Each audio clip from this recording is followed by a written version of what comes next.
comes that was emailed in over the internet. This comes from Belen Perabal in Plymouth, Wisconsin, who writes in, how can we expect Americans to get out of debt when the most attractive and easiest alternatives are to go farther into debt? Kind of going to that point, she also wants to know, why is our tax code longer than the Bible? And it gets straight to that point. I would say this because every line in the tax code is important to some constituency, and I'm not sure every line in the Bible is. So and actually, you've got thousands of lobbyists there protecting each line in the tax code, and I'm not sure about whether the Bible has an equal army of people on K Street worrying about it.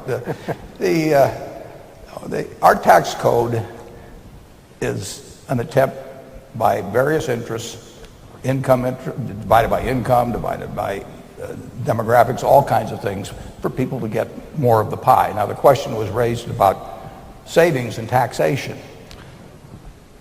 I've been a compulsive saver all my life, as my children will tell you, but I am paying the lowest rate of taxes on my income, which comes from investments. I'm paying the lowest rate of taxes that I paid in my entire life, including when I delivered papers.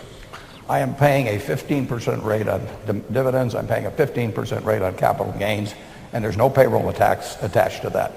The cleaning lady that comes into my office has a 15.3% payroll tax that she's incurring.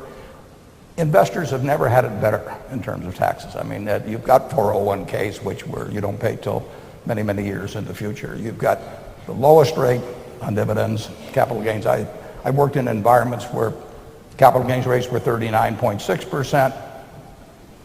Employment grew, the economy grew. Nobody told me to go home at 3 o'clock because they paid so much tax by 3 o'clock they didn't want me to work until 5 or anything of the sort.